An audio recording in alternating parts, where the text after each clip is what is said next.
An infinite being. Neurodivergent innate expression from an infinite being.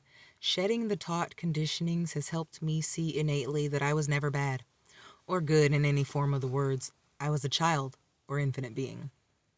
And my children will never be called bad. And to continue to call myself a baddie as an infinite being is blasphemy, simply because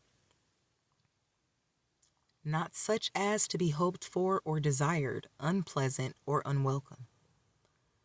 That's not nourishing to any facet of my eternally limitless soul or infinite being having this expansive human experience. To tell myself or my child continuously, as I was told when I was a child, that I am of poor quality or low standard, or that they are, is a conditioning. When your actions have nourished and raised that little infinite being to be a lesser important version of the originator, or I mean your child, the cognitive dissonance of it is wild. The spare the rod, spoil the child conditionings narrative is rampant. To speak the enchantment over your reality, saying that you're not able to do things well, is a form of conditionings and is keeping you in a restrictive state of those taught to you conditionings. And yet you keep saying it. You have free will. So somebody said it to you and you get to nourish you past it. You don't have to keep regurgitating it. It's a mantra at that point. Telling a child that they are not much to be desired, they're unwelcome, not much to be hoped for is blasphemy. And you're projecting from your internal spaces into the external reality, and your child didn't ask to be here. You chose to have fun as an adult or infinite being, to make a child, and then you forgot that you're supposed to nourish them in more ways than you're taught by society. Being kind is easy. And then for me to follow along to some trend, narratives, aesthetics, conditionings that are saying that I'm a bad female fox, goat, dog. These words create matter.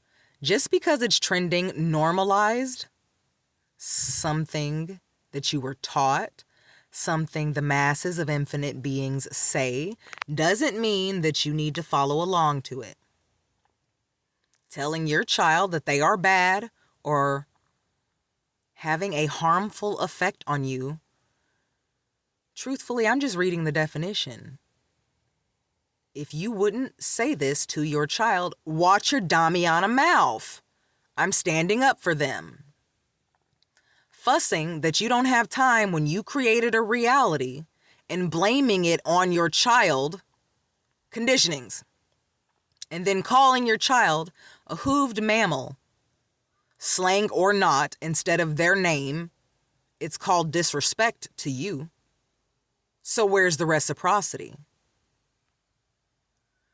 It's sad because you could be your child's friend, and this is infinitely frowned upon.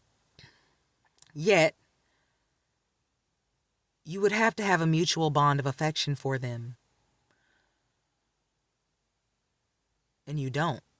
You don't even have that internally for yourself, or you would speak better to your child and yourself.